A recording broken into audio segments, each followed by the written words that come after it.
हमारी company start किया था 25 लाख रुपए का उसका टर्नओवर हुआ करता था। इस साल हम 150 करोड़ पे पहुंच रहे हैं।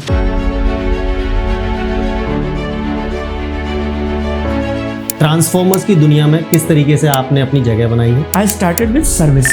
जो बेस्ट सर्विस देता है वो मार्केट में सर्वाइव करता है। तो मैंने almost 1500 client with in 2 years join किए अपने साथ। ईवी के जो चार्जिंग स्टेशंस हैं वो भी आप तैयार कर रहे हैं। Yes.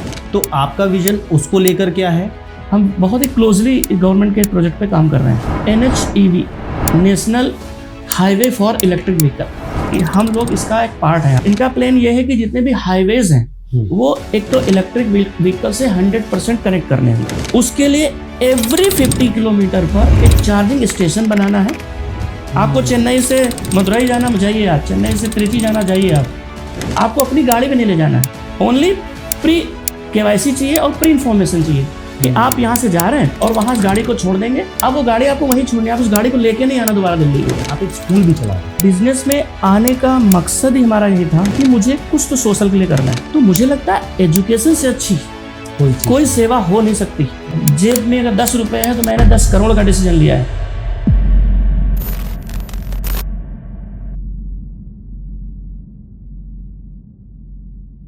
Welcome Pradeep sir to the TCE। और ये हमारे लिए एक बहुत बड़ी बात है कि आज हमारे प्लेटफॉर्म पर एक आप जैसे एंटरप्रेन्योर आए हैं और हम जानना चाहेंगे आपकी जर्नी के बारे में, जानना चाहेंगे कि किस तरीके से आपने ATS को खड़ा किया है, ट्रांसफॉर्मर्स की दुनिया में किस तरीके से आपने अपनी जगह बनाई है। आज हम इन सब चीज़ों पर आपसे थोड़ा डिस्कशन करना चाहेंगे। श्योर। सबसे पहले मेरा एक ही सवाल है कि आप थोड़ा सा अपने बारे में बताएं। यस। सो जैसे आपने बताया कि मेरा नाम प्रदीप वर्मा है और मैं यूपी के एक छोटे से गांव से बिलोंग करता हूं। एक मध्यम फैमिली से बिलोंग करता हूं मैं। मेरी पूरी फैमिली गवर्नमेंट जॉब में है और एंटरप्रेन्योरशिप में मैं ही आया हूं। उसकी भी एक कहानी है, will explain you later on. So मैं एक टेक्नोक्रेट हूँ, मैं इलेक्ट्रिकल इंजीनियर हूँ, मैं MBA हूँ इंटरनेशनल मार्केट में और ऑलमोस्ट 15 years हमने पहले एक्सपीरियंस लिया इस इंडस्ट्री को। और फिर कुछ ऐसे घटनाएं आई बीच में जो I will explain you step by step कि आप देखेंगे कि एक जो एंटरप्रेन्योरशिप होती है वो उसकी एक जो जर्नी होती है वो बहुत ही रोमांचक होती है। मतलब उससे बहुत लोग सीखते भी हैं और खुद भी एक लर्निंग लाइफ होती है एक्चुअली। और इवन आज भी हम सीख रहे हैं कि क्योंकि चैलेंजेस तो एंटरप्रेन्योरशिप के लिए मतलब डेली का रूटीन है एक तरह से। सो मैंने इंडिया में, ओवरसीज़ में, मैंने सभी जगह जॉब किया। ऑलमोस्ट 28 कंट्री के साथ मैंने डीलिंग किया। तो मैंने बहुत डिफरेंट लोगों के साथ काम करने का मौका मिला। वेरी वर्सटाइल लोगों के साथ मतलब उनके साथ काम करने को मौका मिला मुझे। तो मैंने देखा कि जब आप एक एम को लेके आगे बढ़ते हो, आज का जो यूथ है वो जॉब चेंज करता है केवल एक कि उसको एक ना CTC उसका इंक्रीज हो जाए, बट एक्चुअली उनका गोल क्लियर नहीं होता है। वो एक बहुत बड़े इशू बन जाता है। लेकिन when your goal is clear, suppose जब मैं जॉब में आया तो the day 1 it was clear कि द कमिंग ईयर्स में मुझे कुछ ना अपना करना ही है और वो इस लेवल पे आके करना है कि मुझे पीछे ना जाना पड़े। तो उसके लिए एक मिनिमम एक्सपीरियंस लेना पड़ेगा। तो हमने स्टार्ट किया वेरी स्मॉल कंपनी से लेकर के टॉप क्लास कंपनी तक, because this is the platform where I can't explain any company name, but those companies are like in UAE there is a number 1 company, in US there is a number 1 company, in UK there is a number 1 company, in India there was a number 1 company. So I got opportunity to associate with these organizations and we learned, we developed, and we have done lot of improvement there. We have done lot of innovation for the company. And उस company को भी हमने बहुत एक अच्छी ऊंचाइयों पे ले जा करके, जब मुझे लगा कि अब यहाँ कुछ सीखने का नहीं है, तो मैंने अपना एक मूड बनाया कि नहीं, अब मुझे कहीं और जा करके अपने आप को लर्निंग पॉइंट पे फिर स्टार्ट करना चाहिए। तो that is the way how I enter into the entrepreneurship. मुझे लगा कि now this is the right time. And मैं जब बिजनेस में आया तो that was the very down market at that time. The people are asking why you are leaving job, but चूंकि जब करना है और that is the pre decided कि when you want to do this, तो फिर उसके पीछे कुछ होता नहीं, फिर करना होता है।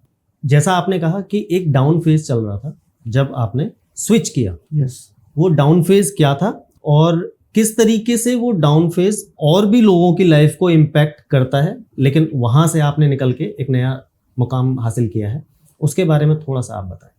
See, if you remember 2012, that was the market slow was going on, in India and US also. The lot of people is losing their jobs. तो उस समय हमने डिसीजन लिया कि this is the right time to pinch, because when कोई भी entrepreneurs, अगर आप कोई भी ऑर्गेनाइजेशन या कोई भी आप एक बिजनेस स्टार्ट करते हैं, ये मैं स्पेशली इंडिया के यूथ के लोगों को बोलना चाहता हूँ कि जब भी आपके सामने कोई चैलेंजेस आते हैं, वो चैलेंजेस इसलिए नहीं आते हैं कि आप उससे पीछे भागें, वो चैलेंजेस इसलिए आते हैं कि you learn from this challenges, because दो challenges is come during the your entrepreneurship. तो क्या उस समय आप अपने उस धंधे को या अपने बिजनेस को बंद करेंगे? तो ये एक अपॉर्चुनिटी है कि आपको स्टार्टिंग में वो फेस आपके लाइफ में आ गया। तो आप स्टार्ट वहां से कीजिए। कोई भी बिजनेस आप स्टार्ट करते हैं तो एक सर्टेन पीरियड होता है जो आपको अपने आप को एक एस्टेब्लिश करने के लिए टाइम चाहिए होता है। और अगर वो एस्टेब्लिशमेंट करने का टाइम स्टार्टिंग है और वो जो आपका स्ट्रगल टाइम है वो स्टार्टिंग में आ गया है, मार्केट स्लो स्टार्टिंग में आ गया है, इसका मतलब है ग्राफ ऑलरेडी डाउन है, now the time to grow. तो फ्रॉम दैट पॉइंट आप अपने आप को आगे ले जाएंगे। लेकिन सपोज आपने एक ऐसे पॉइंट पे अपने बिजनेस को स्टार्ट करते हैं जहां पे ऑलरेडी मार्केट बहुत अच्छी है, हाई टाइम है, और उसके बाद जब आपका मार्केट डाउन जाएगा तो आपको क्या होगा कि आप उसमें उस समय हो सकता है आप संभाल ना पाए। उस समय आपको लगेगा कुछ एम्प्लॉय को कम कर दें, मतलब आप अपने ओवरहेड्स को कम करने के लिए फिर आप डिसीजन गलत लेना शुरू कर देते हैं। करेक्ट। लेकिन 2012 में क्या था, US was crising, the people are coming back India, recession आ गया था उस समय। तो बहुत सारे हमारे फ्रेंड भी थे जो वाशिंगटन डीसी में, जॉर्जिया में और न्यूयॉर्क में रहते थे। दे वर कॉलिंग भाई मेरे लिए यहाँ कुछ इंडिया में हो तो ऐसा करें वैसा करें। तो मैंने उनको सजेस्ट किया कि जब भी टफ टाइम होता है तो उससे आपको सीखना है। ठीक है, आपने कहीं पर आप जॉब करते थे, अगर आपको वहाँ टफ टाइम है तो you should stand with the company ना। May be sometimes they reduce the salary, ठीक है, sometimes they cut the perks, you must be accept this. एक एंटरप्रेन्योरशिप का जो पर्सन होता है, जो उसका हेड होता है, जो सीईओ एमडी जो भी जिसको कहते हैं, वो भी इन चीजों को फेस करता है ना। वो तो अपनी ऑर्गेनाइजेशन को क्लोज करके नहीं बैठ जाता है। बिल्कुल। तो जिसमें ये सब चीजें होती हैं, तो हर कोई बिजनेस नहीं कर सकता। आप समझ लीजिए, बिजनेस करने वाला भी आपके एम्प्लॉय होता है, वो आपके यहाँ काम कर रहा होता है। If he is doing better in your organisation, तो आप समझ लीजिए वो आने वाला एक एमडी है आपकी कंपनी में। तो अगर ये चीज सबको समझ में आ जाएगी तो फिर वो उस एम्प्लॉय को एज ए एसेट उसको केयर करेगा। करेक्ट। तो वो जब कहीं बाहर जाके आप स्ट्रगल करेगा, उससे अच्छा है कि आप उसकी एक्सपर्टाइज को, उसकी मेहनत को आप अपनी कंपनी में यूज कीजिए ना। Give the support him, give the perks like that, या जो डिजर्व करता है तो आप उसको दीजिए। 2012 में सेम यही प्रॉब्लम हुई, market was slow down. Unfortunately 2012 I got this major accident, so I was on bed almost 3 month. तो मुझे ऐसा लगा कि this is the right time to switch the job. तो मैंने स्विच जॉब तो छोड़ा ही नहीं। मैंने मतलब मेरे दिमाग में आया कि अब जॉब नहीं करनी है, बिकॉज ऑलरेडी 15 ईयर्स हमने मार्केट को दे दिया है, और मैंने ऐसी कंपनी को दिया है जिनको मैंने ग्राउंड से, स्क्रैच से टॉप तक ले गया। मतलब उनके बिजनेस को भी इंक्रीज किया, लोगों को इंजेक्ट किया, फैक्ट्रीज लगाई उनकी। तो that was the recently experience. तो मुझे लगा this is the right time. फिर चूंकि हम एक बहुत मिडिल फैमिली से आते हैं, हम कोई बिजनेसमैन नहीं है ना, हमारा कोई एक्सपीरियंस वैसा रहा है। लेकिन हाँ, चूंकि मैंने बिजनेस दूसरों के लिए वो एफर्ट्स किए थे, तो मुझे डिसीजन लेने में बहुत ज्यादा कोई मतलब एफर्ट्स नहीं करने पड़े, कोई मुश्किल नहीं था मेरे लिए जी। तो डिसीजन लेना मेरे लिए बहुत ही इजी है, आज भी और तब भी। मैंने बहुत बड़े बड़े डिसीजन लिए हैं। जेब में अगर 10 रुपए है तो मैंने 10 करोड़ का डिसीजन लिया है। मतलब इस टाइप के भी डिसीजन लेता आया हूं मैं, आज भी लेता आया हूं ऐसे। So just I given notice period to our company that I will not continue and I'm not going to join any company. I will start my own business. और मैंने उनको बोला कि till the 6 month I will support your company. Even आज तक उस company को मैं सपोर्ट करता हूँ जहां मैंने जॉब किया है। They ask, I reply. They ask anything, I reply. Even their client also calling us. तो उसको भी सपोर्ट करता हूँ. मैंने कभी भी ऑर्गेनाइजेशंस को कंपटीशन के लिए देखा ही नहीं मैंने, क्योंकि वो तो हमारे स्कूल थे, मैंने सीखा वहां से सीखा और उसके जो ऑनर थे वो प्रिंसिपल थे हमारे. तो हाउ आई कैन से कि वो हमारे कंपटीटर हैं. तो मुझे लगता है किसी का कोई कंपटीटर नहीं होता मार्केट में, हमें फ्रेंकली स्पीकिंग. तो मुझे लगा कि एक सर्टेन अमाउंट है हमारे पास, तो उससे फिर हमने क्या किया कि इंडस्ट्री मैन्युफैक्चरिंग में एंटर नहीं किया पहले. I started with service. क्योंकि जो बेस्ट सर्विस देता है वो मार्केट में सर्वाइव करता है. आज का तो दिन ऐसा है, इवन फ्यूचर जो आने वाला है, if you are best service provider you will survive. If you are not best service provider you will out from market. तो मेरा तो बेस ही सर्विस स्टार्ट हुआ. I started small services. Even within 4 hours, I am giving service till now. Within 4 hours, in entire NCR, my team and my engineers reaching our site. किस तरह की services basically ये होती हैं? So as I explained, my background is electrical. So I started electrical project company first. Okay. Along with electrical project, those product we are manufacturing in earlier days. Like transformers, distribution transformer, power transformers, switch gears, control panels, substation work, MEP like mechanical, electrical, plumbing. These type of services we were started there because those are our key field. तो मैंने almost 1500 client within 2 years join किए अपने साथ. But there was a big project which was I lost. I could not achieve that tender due to because there is a lot of electrical equipment was there. तो जब आप बाहर से market से trade करके प्रोजेक्ट में use करते हैं तो definitely your cost will be high. तो immediate after 2 years I decided, my team decided that we have to start manufacturing in house. So for the 6 month almost I closed the project division. Only service were continued, but project I stopped. And we started our factory from this number 1 industrial area called Manesar, Gurgaon. यहाँ से मैंने अपनी journey start की and that was the rented plot and like that, जैसे कोई करता है starting में. सो मैंने ट्रांसफॉर्मर इंडस्ट्री की फैक्ट्री या स्विच गियर की फैक्ट्री स्टार्ट की. यहाँ पे एक्सपीरियंस था ही पहले से, मैंने 10 प्लांट लगाए नेशनल लेवल पे, इंटरनेशनल लेवल पे. तो मुझे बिल्कुल परेशानी नहीं उसको करने में. बस ये था कि डिसीजन लेना था, और डिसीजन ये था कि परेशानी आती है तो डिसीजन अपने आप हो जाते हैं. करेक्ट, बिल्कुल. तो फिर फैक्ट्री स्टार्ट की. 2 साल हमने करीब 2.5 साल हमने यहाँ, ऑलमोस्ट 3 साल हमने गुड़गांव में अपनी मैन्युफैक्चरिंग केवल रखी. विद इन 3 years मैंने एक्सपैंड किया अपने आप को, क्योंकि जो कैपेसिटी थी प्लांट की फुल हो चुकी थी. फिर हमने भिवाड़ी में एक नया फैक्ट्री अपना खरीदा और उसको स्टार्ट किया. उसकी भी ऑलमोस्ट कैपेसिटी फुल हो गई थी. Then 3rd unit I started in Vadodara, Gujarat. That is also electrical hub. So this western part and this Gujarat zone we are serving from Gujarat plant. Then next year मुझे लगा कि अभी ये दोनों फैक्ट्री अब फुल हो गई हैं, तो फिर मैंने एक और बहुत बड़ा यूनिट लगाया यहाँ पे भिवाड़ी में ही. तो वहाँ से मेरा टारगेट है करीब more than 500 crore we can do from the single plant.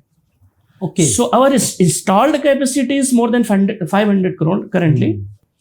And the future expansion already is going on because बहुत सारी international organizations हैं like Blue Flags from US and from GTMC from Oman.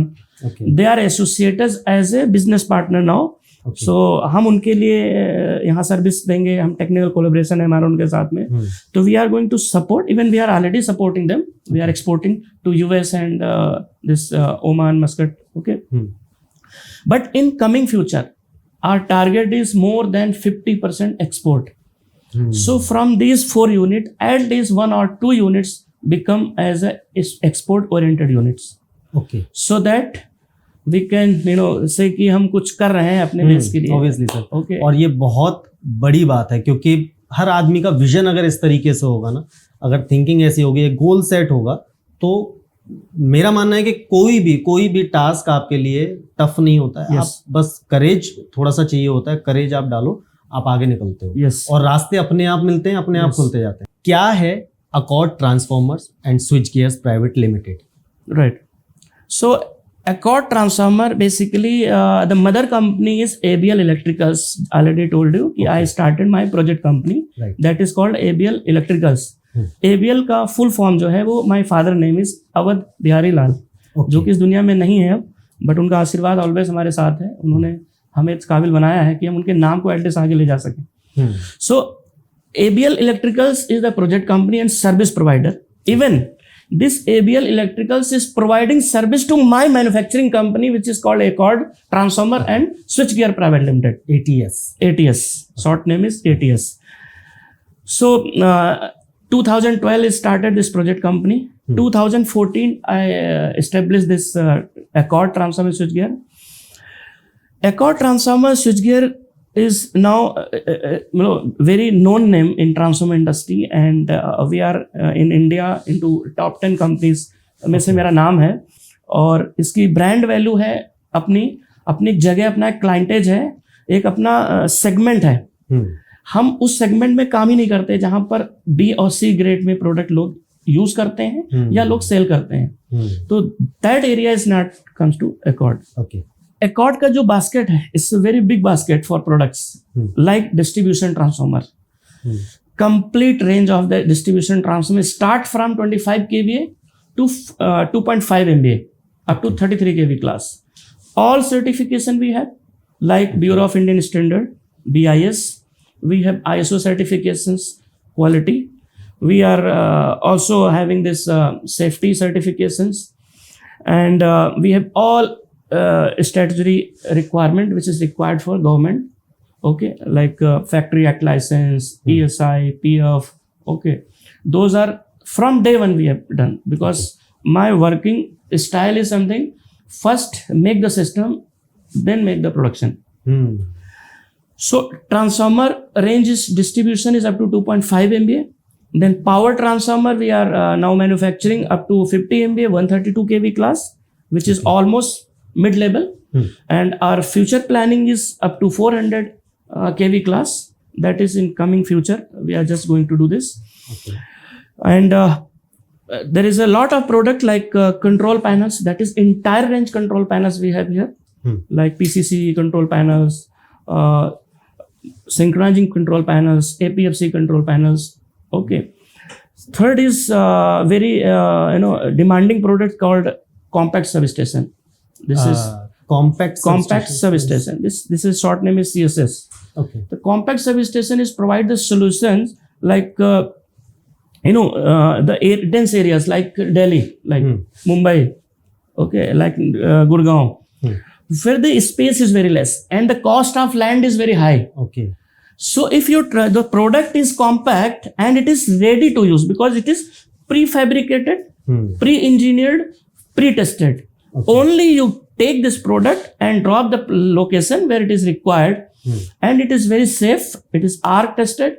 So if anything happening inside the substation, electric substation, nothing will happen outside this. Okay. So you can place this compact substation near to any place where it is school, malls, colleges, hospitals, public place, जहाँ पे space की problem होती है और safety concern होता है, because आज की डेट में ओपन कोई चीज नहीं कर सकते, और स्पेस कम लेता है तो इसकी कॉस्ट जो होती है बहुत कम हो जाती है। सो सपोज एक conventional sub station is required almost 1000 metre square area, this is required only 6 square metre. Oh, right. So this product we have developed here, and now the almost 200 pieces annually we are supplying. okay. And third one is the skid mounted substation. Skid mounted substation is required where the construction cost is very high, like solar sites, Okay. like wind turbine sites, renewable segments, because these locations are very remotely installations. काफी थोड़ा सा Yes. ऊंचे पे भी होता है। And like hilly area. So there you have limitations to construct. Right. Like, and there is a certain legal requirement is also there. Like in hilly area, your constructions need lot of approvals. So skid mounted substation, which is developed by Accord Transformer Okay. installed by Accord Transformer and prototype also done by the Accord Transformer, now running successfully more than 100 substations in India. Wow. And almost this year target is about 200 skid mounted substation, which is a huge quantity is going on. And already we have order.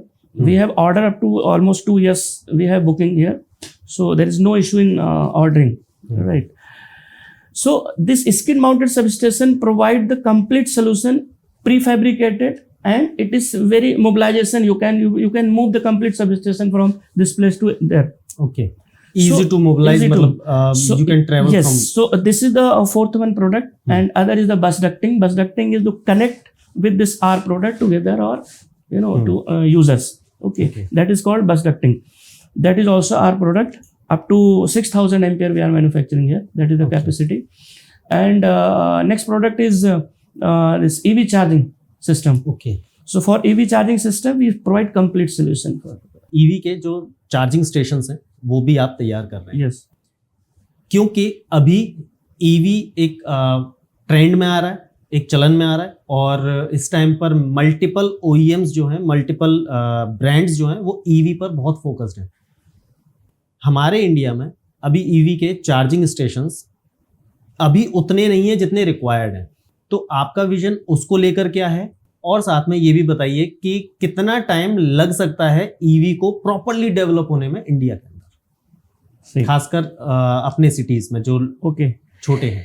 C EV system पे government ने बहुत ज़्यादा awareness किया है आज की date में. मतलब आप मैं कह सकता हूँ तो एवरीडे एग्जीबिशंस होते हैं, एवरीडे सेमिनार्स होते हैं आज की डेट में. ओके. ऑलमोस्ट चूंकि I am very happy to inform you कि हम लोग इसका एक पार्ट है आज की डेट में. और पिछले ऑलमोस्ट 3 साल से हम बहुत ही क्लोजली गवर्नमेंट के प्रोजेक्ट पे काम कर रहे हैं. ओके. एक संस्था है गवर्नमेंट की, that is called ease of doing business. Ease of doing business. Ease of doing business, ठीक है. उसके डायरेक्टर हैं मिस्टर सिन्हा. उनको मैं मिला था ऑलमोस्ट 3 साल पहले. तो उन्होंने कुछ डिस्क्राइब किया कि क्या हो रहा है मार्केट में और क्या होने वाला है. तो there is a one part of the work in this ease of doing business. उसमें है NHEV, national highway for electric vehicle. Okay. तो वहाँ पे गवर्नमेंट क्या कर रही है अभी, एक तो भारतमाला एक रोड है जो आउटर ऑफ इंडिया है पूरी. तो उसको अभी पूरा उसको पास कर दिया गया है. मतलब उसका डिसाइड कर लिया गया है कि हमें क्या क्या कैसे कैसे करना है. उसके 3 ट्रायल भी हो चुके हैं. अभी रिसेंटली हमें चेन्नई में बुलाया गया था as a speaker. I event there. तो वहाँ पे बहुत सारी चीज़ें, क्योंकि जितना हम इन्वॉल्व होते हैं उतनी क्लैरिटी होती जाती है. करेक्ट. और ट्रायल रन इसलिए जरूरी होता है, उससे ये पता चलता है कि एग्जैक्टली हमें कहाँ पे चार्जिंग स्टेशन चाहिए, कितना क्राउड है आज की डेट में, और कितने % से ग्रोइंग हो रहा है किसी रोड पे, उस रोड की क्या डिसएडवांटेज है और क्या एडवांटेजेस हैं. तो ease of doing business is taking क्या बोलते हैं उसको, मतलब अप्रिशिएशन कह सकते हैं इस सेगमेंट को. उन्होंने बहुत आगे तक ले गए हैं. तो NHEV जो है वो मेन कंसर्न है आज की डेट में NHEV के लिए, जो ब्रॉडली कर रहे हैं. मतलब बाकी लोग बहुत हैं जो प्राइवेट 1 स्टेशन या 2 स्टेशन लगाते हैं, उसका बहुत ज़्यादा इम्पैक्ट नहीं आएगा. बट जो NHEV कर रही है that is coming through out the India, मतलब इंटायर पैन इंडिया कर रही हो. तो इनका प्लान क्या है वो बता देता हूँ. इनका प्लान ये है कि जितने भी हाईवेज हैं वो एक तो इलेक्ट्रिक व्हीकल से 100% कनेक्ट करने हैं हमको. ओके. उसके लिए एवरी 50 किलोमीटर पर एक चार्जिंग स्टेशन बनाना है. और उस चार्जिंग स्टेशन पे क्या क्या होना है वो मैं आपको एक्सप्लेन करता हूँ. क्योंकि क्या है कि वहां पे केवल आप गाड़ी चार्जिंग नहीं करेंगे, या गाड़ी चार्जिंग करते हैं तो you will spend some time there. क्योंकि सपोज 30 मिनट आपकी गाड़ी चार्जिंग में लेता है. करेक्ट. बस है तो 40 मिनट या 1 आवर लगेगा. तो पैसेंजर जो है या जो उसका ओनर है कार का, वो क्या करेगा उतनी देर. He need something no, like entertainment और समथिंग नो. तो देर इज ए गाइडलाइन. एक चार्जिंग स्टेशन है, वहां पे एक छोटा सा शॉपिंग सेंटर है, किड्स जोन है. ओके. एंटरटेनमेंट सिस्टम है. एंटरटेनमेंट के आप, ठीक है ना, बोर नहीं होगे, बोर ना हो. तो वो एक स्मॉल काइंड ऑफ ना मॉल है एक तरह से. But the parking capacity is more like 200-500 car, depend on the location. So here there are so many service provider like blue car है, blue cabs है, आपका red bus है, make my trip है. They are the service provider on this. Okay. So they will put their car, the bus there. You don't need to go buy your car. One time KYC will be there, and जैसे foreign में Singapore वगैरह में होता है, you swap your KYC, take car, वो अगर आपको जयपुर जाना दिल्ली से तो जयपुर जाइए, आपको चेन्नई से मदुरई जाना जाइए, आप चेन्नई से त्रिची जाना जाइए, आपको अपनी गाड़ी भी नहीं ले जाना है, ओनली प्री KYC चाहिए और प्री इन्फॉर्मेशन चाहिए कि आप यहाँ से जा रहे हैं और वहां से गाड़ी को छोड़ देंगे, अब वो गाड़ी आपको वहीं छोड़नी है, आप उस गाड़ी को लेके नहीं आना दोबारा दिल्ली को या ये सेल्फ ट्रेवल के लिए, मतलब मैं खुद ड्राइव करके जा ड्राइवर सकता भी हूँ मिलेगा आपको, मतलब सारी चीजें रखी गई हैं, बट लेकिन चूंकि आजकल लोग love to drive actually electric vehicle, exactly, ठीक है ना, और आपको अगर बहुत सस्ता अपने आप को मतलब ट्रेवलिंग करना है तो there is a lot of buses. आप सपोज दिल्ली से जयपुर जाते हैं तो ऑलमोस्ट AC वॉल्वो लेता है 800 रुपए, ठीक है ना, बट EV बस से जाएंगे तो 300 रुपीज है, ओनली 300। तो आप सोचिए, एक तो कॉस्ट कम हुई, कार्बन को कम करने में हमें मिल रहा है, ये जो हम EV पे जा रहे हैं तो आप डिकार्बनाइजेशन हमारा इम्पैक्ट हो रहा है, पहाड़ों पे बहुत दिक्कत है ऑलरेडी, ठीक है। तो EV चार्जिंग जो है अभी Accord is the electrification partner with the NHEV। This is proud moment for us because Accord Transformer is going to install all substations and electric charging stations because we are the partner with the NHEV for electrification of this substations, charging stations. Okay. So the requirement उसकी जो होगी according to जो हमारे trial चल रहे हैं इसके according हो सकता है किसी सब स्टेशन पे मुझे 500 कार की जगह चाहिए, कहीं छोटा स्पेस है वहां हो सकता है, या जरूरत नहीं कम ट्रैवलर है हो सकता है 200 कार की स्पेस चाहिए, तो उसके अकॉर्डिंग वहां पे मशीन्स लगाई जाएंगी। तो उसमें जैसे टाटा इंफ्रा में कर रहा है, आपका जो IT की जो सेगमेंट है like fencing of this highways वो इन्फोसिस कर रहा है, इलेक्ट्रिफिकेशन Accord कर रहा है, ठीक है। तो we are the major partner of this NHEV project. तो आने वाले टाइम में हाईवेज के ऊपर आप देखेंगे कि कभी भी आपको चार्जिंग स्टेशन की कोई कमी नहीं होगी, हर 50 किलोमीटर पर आपको चार्जिंग स्टेशन मिलेगा, और ये ऑलरेडी स्टार्ट हो चुका है because land identification, land acquisition is already started. तो इस स्टेज पे लगभग कितने चार्जिंग पॉइंट लगेंगे एक पर, एनी आइडिया? सर अभी जो क्लैरिटी हुई है वो करीब 220 सब स्टेशन की क्लैरिटी हो गई है, ठीक है। इनटू 50 किलोमीटर आप कर लीजिए तो it's huge number of kilometre, ठीक है ना। उसके बाद 5500 किलोमीटर की ऑलरेडी ग्रीन सिग्नल हो चुका है, मिस्टर ट्रांसपोर्ट मिनिस्टर जो है मिस्टर गडकरी उन्होंने क्लियर कर दिया ऑलरेडी। तो 5500 किलोमीटर तो ऑलरेडी क्लियर है। HDFC is our bank partner in this project, okay, right. So यहाँ फंड की जरूरत मतलब कमी नहीं है, ठीक है ना, विल पावर की कमी नहीं है, बिकॉज यहाँ पर हमारे जैसे लोग हैं जो काम करने के लिए आ रहे हैं आगे, और हम लोगों ने दुनिया में सब जगह काम करके देख लिया है। India is best, India is growing, इस इंडिया से अच्छा कुछ भी नहीं है आज की डेट में, काम करने के लिए भी और डेवलप करने के लिए भी, दोनों चीजें। आप अपनी जो स्किल है उसको भी यहाँ दिखा सकते हैं, और इंडिया को, अगर आप इंडिया के लिए काम करते हैं उससे अच्छा कुछ तो हो ही नहीं सकता है। करेक्ट। तो EV चार्जिंग दो सेगमेंट है, एक है जो इंडिविजुअल लोग कर रहे हैं, ठीक है ना, वो बहुत बड़े स्तर पे नहीं है, बट जो गवर्नमेंट कर रही है इससे very on the big way. तो जब ये आपको हाईवेज पे दिखेगा तो आप खुद कहेंगे यार अपनी गाड़ी क्यों ले जाना, कार इज ऑल्सो अवेलेबल, और मुझे उसका झंझट भी नहीं, वहां जाएंगे वहां गाड़ी छोड़ देंगे, वहां से जब आएंगे तो फिर दूसरी लेके आ जाएंगे। इवन आप होटल में भी रुके हैं और आप इन्फॉर्म करते हैं तो होटल में गाड़ी दूसरी को चेंज करने भी जाएंगे। ओके, अगर आपको कोई प्रॉब्लम होती है हाईवेज के अंदर तो विद इन 30 मिनट में रिप्लेसमेंट कार का वो उसमें ऑलरेडी स्पेसिफाइड है। ओके, तो हर मतलब सर्विस भी आपको मिलेगी और चीप सर्विस मिलेगी, आपको पैसे कम खर्चा करने हैं, ठीक है ना, आपकी कोई लायबिलिटी नहीं है किसी तरह की, आप सेफ हैं because Microsoft this Infosys is on, you are on the eye of this. वो आपको ऑब्जर्व कर रहा है कि कहीं आप कहीं गलत जगह तो नहीं फंस गए, करेक्ट, कुछ आपके साथ हो तो नहीं गया है, तो with in 30 minute you get the support. तो दैट इज ऑल्सो, तो this type of EV system is going to install, but what we are just going to start, we are just going to do the charging station, mobile substation. Okay. And मेरा जो project है वो there is a compact substation and there is a lot of charging machine 4, 5, 10 as per requirement, and we can put on the wheel in this. You can use anywhere. If there is a charging station is required on metro station, you can use this substation on metro station. If you need कि आपके showroom के सामने बहुत जगह है, लोग गाड़ी भी पार्क करते हैं और आप चाहते हैं इससे हमारी इनकम हो जाए, तो ये स्टेशन आप वहां लगा दीजिए ले जाकर। तो this is the ready to use. तो मैं सबको कहना चाहता हूँ कि अगर आपको एक सेकंड इनकम जनरेट करनी है तो you can contact us, we will provide solution end to end. आपको और इसके आपको सॉफ्टवेयर के साथ मिलेगा। इसका जो पेमेंट होगा वो ऑनलाइन रहता है, इसमें स्वाइप का सिस्टम रहेगा, तो हमारा अपना सॉफ्टवेयर है इसमें। तो आपको कुछ करने की जरूरत नहीं है, you just check out your account की what going in your account, credit क्या हो रहा है। एक्चुअली सीरियसली मतलब कि इतना सब चल रहा है और मुझे नहीं लगता कई लोग इस चीज़ से अवेयर हैं। बहुत से लोगों को इतना भी नहीं पता होगा कि ईवी को लेकर के पीछे से बैकएंड में क्या चीजें होने जा रही हैं। लोग क्योंकि बातें बहुत होती हैं, र्यूमर्स बहुत ज्यादा आते हैं इस चीज को लेकर के कि ईवी आ रहा है मार्केट में लेकिन सक्सेसफुल नहीं हो पाएगा, कितने चार्जिंग स्टेशंस अवेलेबल नहीं है जितने रिक्वायर्ड है, हर जगह पर चार्जिंग के चार्जेस अलग अलग हैं, कई लोग अपना पोर्टेबल अपना खुद का यूज कर रहे हैं तो उसका अलाउ कर रहे हैं या नहीं कर रहे हैं। तो बहुत सारे चीजें अभी कॉन्फ्लिक्ट्स और इश्यूज चल रहे हैं, लेकिन आपने इसके लिए मैं एक बात कहना चाहूंगा कि जितना आप टेक्निकली हाई प्रोफाइल प्रोडक्ट लेंगे उतना आपकी उसकी कॉस्ट कम रहेगी। अब एग्जांपल बताता हूँ जी। लोग सस्ते के चक्कर में कुछ भी करते हैं, लेकिन लोगों को ट्रांसफार्मर के बारे में नॉलेज ही नहीं है। इवन किसी ने आज तक ये भी नहीं चेक किया होगा कि आपका ट्रांसफार्मर कितनी पावर कंज्यूम करता है, इटसेल्फ कितनी पावर कंज्यूम करता है।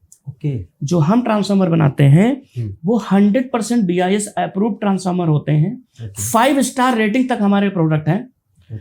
अगर आप एक 5 स्टार ट्रांसफार्मर और 3 स्टार ट्रांसफार्मर लेते हैं तो उसकी अपनी कॉस्ट 2 से 3 साल में रिकवर हो जाती है। तो फॉर एग्जांपल कोई transformer 10 units per day extra लेता है, 10 units into 10 rupees, 100 rupees per day extra लेता है, ठीक है ना, पर डे। तो 30 डेज में 3000 हो गया, करेक्ट। एक साल में 36,000 हो गया, ठीक है। 3 साल में ऑलमोस्ट 36 इंटू 3 1.5 लाख के आस, मतलब 1 पॉइंट समथिंग हो गया। प्रोडक्ट की कॉस्ट जो होगा, जो नॉर्मल आप परचेज कर रहे हैं और जो हमारा ले रहे हैं, वो करीब 60 to 70,000 ओनली या 80,000 हायर में जाएगा। बट वो आपको 2 साल 2.5 साल में ROI आपको फ्री कर देगा। देन उसके बाद जो उसका पावर कंजम्पशन है वो तो हाफ हो जाएगा ना। तो जो पावर कंजम्पशन आपका ट्रांसफार्मर कंज्यूम कर रहा है वो आपकी बिलिंग में भी नहीं आ रहा है। अगर आप एक चार्जिंग स्टेशन लगाते हो या केबल ट्रांसफार्मर अपने किसी इंडस्ट्री के लिए लगाते हैं, अपने किसी कॉर्पोरेट ऑफिस के लिए लगाते हैं, तो वो तो आप सेव कर सकते हैं ना। करेक्ट, बिल्कुल। आपका जो इंजीनियर है, आपका जो मेंटेनेंस पर्सन, उसकी सैलरी और ट्रांसफार्मर निकाल के दे देगा आपको। क्या बात है सर। तो आपको कभी भी डिस्कस करना, I am always open to discuss how this your transformer is impacting your billing. तो ये इंपैक्ट करता है, इसलिए always use BIS product, best product. सस्ता प्रोडक्ट में ट्रांसफार्मर के साथ बिल्कुल मत जाए, ये मेरा कहना है सभी लोगों से।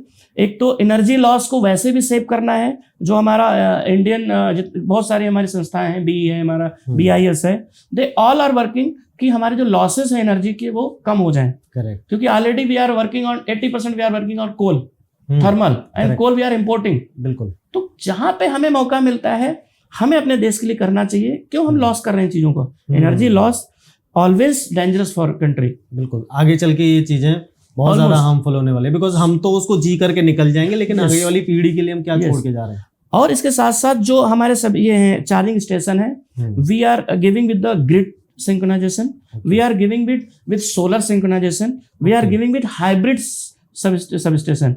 तो जैसी लोकेशन होती है उसके अकॉर्डिंग हम उसको वहां पे डेवलप करके देते हैं। फर्स्ट हमारी टीम विजिट करती है, उसको एडवाइस करती है कि आप यहाँ सोलर भी लगा सकते हैं, ग्रिड एंड सोलर को कंबाइंड यूज करिए, आपका बिजली का बिल कम आएगा।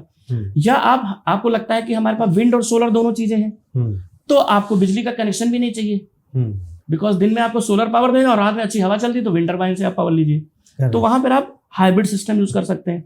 कहीं पर कुछ भी नहीं है तो आप ग्रिड से भी लगा सकते हैं। बट मैं ये सजेस्ट करूंगा कि रिन्यूएबल पावर को मैक्सिमम यूज करना चाहिए सभी लोगों को, और ये ग्रोथ रेगुलर हो रही है। आने वाले 15 से 20 साल अभी रिन्यूएबल एनर्जी के हैं। रिन्यूएबल मतलब सोलर एंड विंड। जैसा आपने बताया कि आप टरबाइंस यानी कि विंड और सोलर दोनों को कंबाइन करके पावर जनरेट करते हैं, वो किस तरीके से वर्क कर रहा है और आगे फ्यूचर के लिए वो कितना इम्पैक्टफुल होने वाला है और कितना काम आएगा लोगों को। राइट। सो इंडिया में सोलर का जो फ्यूचर मतलब हिस्ट्री है वो बहुत पुराना नहीं है, ठीक है ना। तो it was started with rooftop solar. Rooftop समझते हैं ना, हाँ जो जी, घरों पे लगाते हैं, ये मैंने गांव में सबसे पहले देखा था स्टार्टिंग। फिर gradually small wind form and small solar forms start हुए। गवर्नमेंट्स की पॉलिसीज आना शुरू हुई कि आप अपनी इंडस्ट्री में लगाइए, फिर आपका जो एक्सेस होगा वो बिलिंग में मतलब नेट मीटरिंग लगा दीजिए। इस तरह से आई लोगों को मतलब बहुत अच्छा प्रमोट किया गवर्नमेंट ने। आज भी कर रही है गवर्नमेंट, काफी अपनी तरफ से अच्छा कर रही है।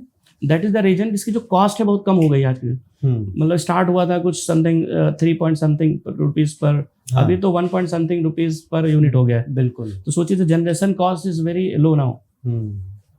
तो प्रॉब्लम कहाँ होती थी कि सपोज आप सोलर लगाते हैं या विंड लगाते हैं, तो खासकर विंड क्या होती है, वो तो दिन में भी काम करती है और रात में भी काम करती है। तो वहां पर जो उसका ग्राफ होता है ऑलमोस्ट सेम रहता है, समटाइम्स नाइट में ज्यादा हो जाता है।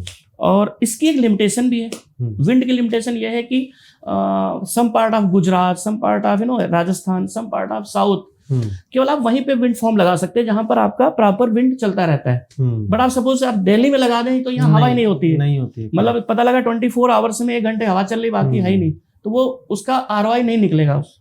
आप समझे। तो इसमें एक लिमिटेशन आ गई विंड में। तो आप जब भी देखेंगे इंडिया में जो विंड फॉर्म है वो ज्यादातर सराउंडिंग इसी एरिया में है जो हमने आपको बताया जी। लेकिन जो सोलर है, सोलर तो आप कहीं भी लगा सकते हैं, करेक्ट। लेकिन हर चीज की एक लिमिटेशन होती है। सोलर केवल डे टाइम में ही आपको एनर्जी दे सकता है। तो इसका मतलब है आपने सपोज 5 गीगावाट का एक वो फॉर्म जनरेट करने के लिए लगा दिया या 1 गीगावाट का लगा दिया, लेकिन रात में क्या करेंगे? रात में तो ग्रिड से ही पावर लेनी है। करेक्ट। तो इसका मतलब है कि जो गवर्नमेंट के जो भी थर्मल पावर प्लांट है, गैस पावर प्लांट है, वो तो उनको तो फुल अपनी कैपेसिटी रखना ही है, बल्कि वो तो यूटिलाइजेशन उनका नहीं होगा डे टाइम में। और ये जो थर्मल प्लांट्स होते हैं इनको बंद नहीं कर सकते आप। बंद कर देंगे तो उसमें उसका जनरेशन कम हो जाएगा रात में, फिर उसको बहुत सारा कोल उसमें डालना पड़ेगा उसको फिर उसी लेवल पे लाने के लिए। तो बहुत ज्यादा बेनिफिट नहीं हो पा रहा था इसका, क्योंकि डे टाइम में तो सोलर आपको दे देगा पावर, शाम को देगा नहीं, वो उसको स्टोर नहीं किया जा सकता पावर उस पर आते हैं अभी। स्टोरेज जो पार्ट है, स्टोरेज इससे very expensive part actually, because it is battery. अभी तो बैटरीज पे काफी शोध हुआ है, उसके ऊपर काफी इनोवेशन होगा है। पहले एक नॉर्मल बैटरीज आती थी, लिक्विड फिल बैटरी, फिर dry battery, lithium battery, now super conductor battery और super capacitor battery, now the micro grid battery is coming up, micro grid.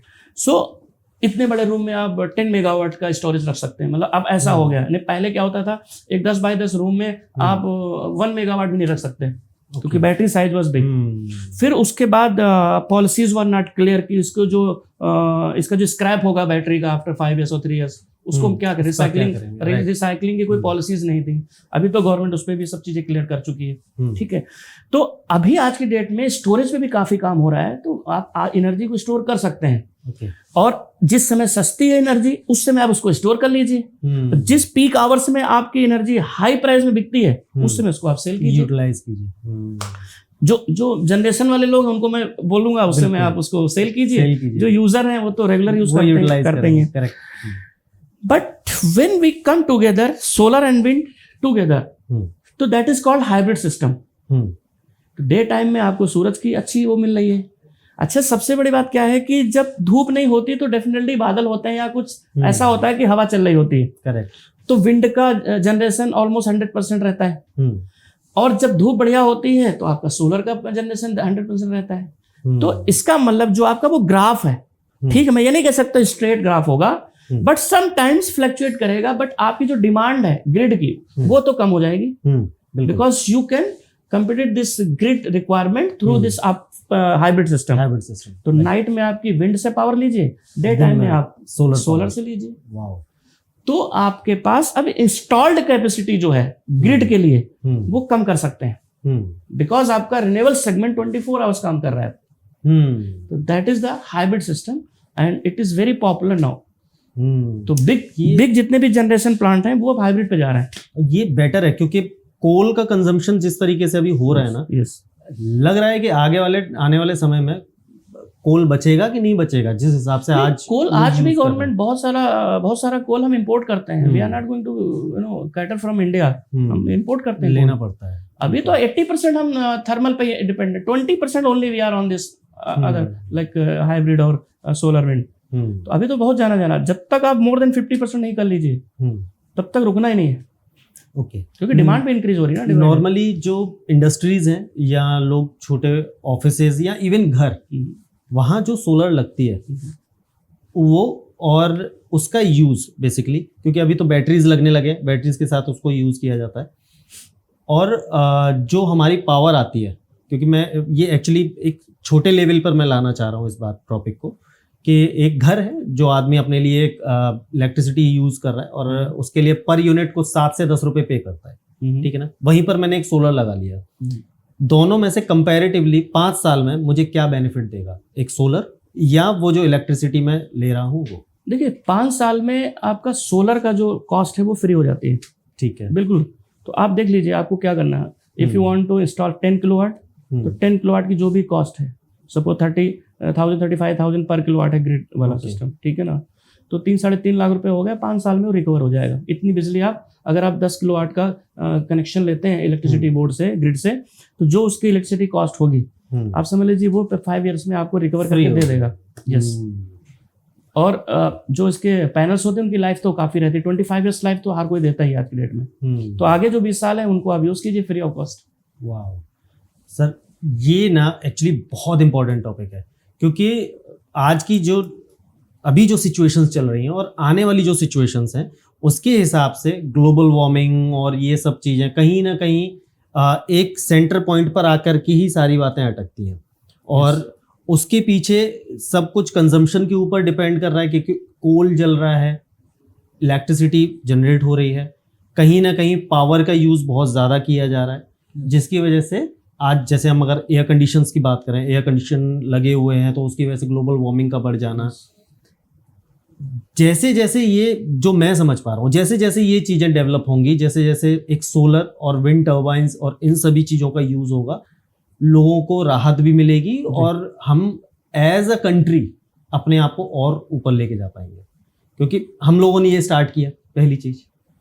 So the maximum अगर हम डिफेंस के साथ कंपेयर करें तो डिफेंस और एनर्जी ऑलमोस्ट ये दो ऐसी चीजें हैं जो किसी भी कंट्री की बैकबोन होती हैं।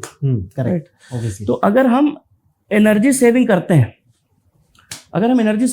हैं, इट मीन्स आप सोचिए the lot of money we are saving. अब समझ लो आपका जेनसेट है या आपका थर्मल पावर प्लांट है, पानी पे चलने लगे, तो फिर आपको क्या जरूरत है फिर ऑयल परचेज करने की बाहर से? सही बात। ये जो मेजर फंड जाता है इस ऑयल एंड गैस पे जाता है, ठीक है ना। तो अगर उसको आप रिन्यूएबल सेगमेंट पे कन्वर्ट करते हैं और आप 30-40% तक जाते हैं, तो सोचिए आप। और सबसे बड़ी बात क्या है कि एनर्जी की जो डिमांड है वो डे बाय डे इंक्रीज करेगी, क्योंकि जो पीपल एंड जो लोग हैं आज की डेट में वो सबको लग्जरी लाइफ चाहिए। लग्जरी लाइफ चाहिए। पहले एक घर में पंखा होता था, अब उसके बाद एक एसी होता था, अब हर रूम में एसी होना चाहिए, ठीक है ना। तो ये आज की डेट में मतलब हर कोई लग्जरी लाइफ मेहनत भी करता है, ऐसा नहीं, आज का यूथ काफी मेहनत करता है, तो दे डिजर्व कि उनको एक बेस्ट लाइफ मिलनी चाहिए, बट अवेलेबिलिटी भी तो होनी चाहिए ना। करेक्ट। अब पावर है ही नहीं तो ठीक है, हमने पिछले मतलब 5-10 सालों में देखा है कि लोड शेडिंग कम हुई है काफी, मतलब ऑलमोस्ट ना के बराबर हो गई है। अगर सर्टेन कुछ फॉल्ट वगैरह ना देखा जाए तो पावर की डिमांड जो है वो पूरी हो रही है। करेक्ट। लेकिन उस डिमांड को हम कहाँ से पूरी कर रहे हैं उस पर केवल काम हो रहा है। तो हम चाहते हैं, हम सबसे ये कहना चाहते हैं, इवन गवर्नमेंट भी बहुत सारे ऑफिस इसको देखेंगे, तो मैं यही चाहता हूँ कि जो भी अभी पॉलिसीज चल रही हैं उनको और इजी किया जाए, सरकार का की उसमें भागीदारी हो, what percentage they are giving as a subsidy को इंक्रीज किया जाए, जिससे कि लोग मोटिवेट हो और मैक्सिमम जो रिन्यूएबल सेगमेंट पे लोग डिपेंडेंट हो जाए। आज की डेट में बहुत सारी चीजें करती हैं, आप घरों में करते हैं, जो रूफ टॉप करते हैं, उसमें बहुत सारी गवर्नमेंट सब्सिडी देती है आज की डेट में। तो दैट इज द रीजन कि हमें फोकस करना है रिन्यूएबल सेगमेंट पे, and accord is one of the your partner, because after your turbine and after your this panel, PV panel, further work and further equipment Accord is manufacturing. हम तो खुद आशा करते हैं कि और ज़्यादा से ज़्यादा एक्सपेंड हो, भारत का नाम जितना आगे जा सकता है उतना आगे जाए। हम लोग जितना कोशिश करते हैं उतना आगे खींचने की कोशिश करते हैं, क्योंकि केवल फौज ही नहीं है जो ये सारी चीज़ें करेगी। हम लोग जो यहाँ बैठे हैं, हम जो टैक्स पेयर्स हैं, हम जो टैक्स पे कर रहे हैं, इवन वो लोग जो टैक्स नहीं भी पे कर रहे हैं, लेकिन कहीं ना कहीं योगदान सभी का है। एज अ लेबर जो वर्क कर रहे हैं, they are not tax payers, but still they are making a company to pay that tax. Without labor and without blue collar, you can't grow. Correct. You can make the policies on the table, but who will implement on the ground? Correct. आप कैसे अपने employees को handle करते हैं sir? ये थोड़ा सा, क्योंकि जैसा आपका नेचर है और जैसा मैं जान पाया हूँ आपको अभी तक, आपका नेचर बहुत डिफरेंट है। See, because I comes from, जैसे मैंने आपको बताया कि मैं बहुत ग्राउंड लेवल से आता हूँ, तो मेरा nature always down to earth रहता है सबके लिए जी। और एम्प्लॉय की अगर बात करें तो मैं तो सबको एक फैमिली की इस तरह समझता हूँ, और ये वो लोग फील भी करते हैं। मेरा काम होता है एक अच्छा एटमॉस्फेयर देना कंपनी में। काम तो अपने आप वो कर लेते हैं। Correct. एक अच्छी ट्रेनिंग प्रोवाइड करना, गेन तो अपने आप कर लेते हैं। एक अच्छा प्लेटफॉर्म देना, परफॉर्म तो अपने आप वो करेंगे। ठीक है ना। तो जब वो गलतियां करते हैं, उन गलतियों से सिखाना मेरा काम होता है। एक लीडर का क्या काम होता है? Correct. एक तो वो सेल्फ कॉन्फिडेंस होना चाहिए, सेल्फ मोटिवेटेड होना चाहिए। ठीक है ना। और उसको ये पता होना चाहिए कि अपने एम्प्लॉय से क्या काम लेना है। ठीक है ना। सबसे बड़ी बात है कि डेमोक्रेटिव होना चाहिए उसको। जो भी आपका एम्प्लॉय बात करता है, जो भी वो कहना चाहता है, उसकी बात को एक अहमियत देना, उस पर डिस्कशन करना। ठीक है ना। उसके साथ डिबेट करना, फिर अपनी टीम के साथ डिबेट करना। कि आपको एक एग्जांपल देता हूँ। एक कंपनी थी, साबुन बनाती थी। तो एक बॉक्स के अंदर कुछ 24 मतलब 2 दर्जन बोलते हैं हिंदी में उसको, साबुन होते थे। उसमें एक साबुन जो था खाली निकल गया। उसके अंदर साबुन नहीं था, केवल रैप था, केवल रैपर था। तो डीलर ने बोला कि सब ऐसे ऐसे निकला उसने, और इसकी वजह से हमें कस्टमर को तो हैंडल करना है, जैसे एज ए कंपनी बात करें तो उसकी सुननी हमें। तो कहा तो कंपनी ने बहुत उसको सीरियसली लिया कि अगर इस तरह का कोई केस हो जाएगा तो ये तो नाक कट जाएगी हमारी कंपनी, ब्रांड वैल्यू अपनी डाउन, ब्रांड वैल्यू कम हो जाएगी हमारे ऊपर, हमारा डीलर जो मार्केटिंग नेटवर्किंग वही वीक हो जाएगा। तो उन्होंने एक हाई लेवल मीटिंग बुलाई और उन्होंने कहा कि ऐसा है, ये आगे से ना हो, इसके लिए क्या करना चाहिए। तो सीईओ लेवल पे लोग बैठे हुए थे कि भाई आगे, चूंकि एक प्रोडक्ट से रिलेटेड था, शॉर्टेज ऑफ प्रोडक्ट था। तो किसी ने कुछ कहा, किसी ने कुछ कहा, किसी ने कहा इसमें स्कैनर लगा दीजिए, जैसे एयरपोर्ट वगैरह पे लगा होता है, तो उसमें से जाएगा। तो एक वर्कर था जो वहां काम करता था, वो ये बात सुन रहा था। तो उसने सिंपली बोल दिया, चूंकि फ्लोर पे मीटिंग हो रही थी, शॉप फ्लोर के ऊपर, उसने बोला कि सर इसमें एक फर्राटा पंखा लगा दीजिए, खाली होगा उड़ जाएगा, तो उड़ जाएगा वो। तो वो 500 रुपए में काम हो गया, जबकि वो जो मशीन था वो करोड़ों रुपए में बजट अप्रूव हो रहा था।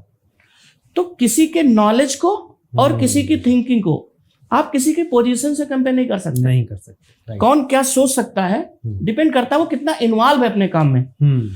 तो मैं सबसे ही कहना चाहता हूं कि चाहे हमारे एम्प्लॉय हो या जो आने वाले लोग हैं या एसोसिएटेड हैं ऑलरेडी या जो कमिंग एसोसिएटेड पर्सन है, सबकी भागीदारी बराबर होती है किसी कंपनी में। कोई छोटा नहीं होता, कोई बड़ा नहीं होता।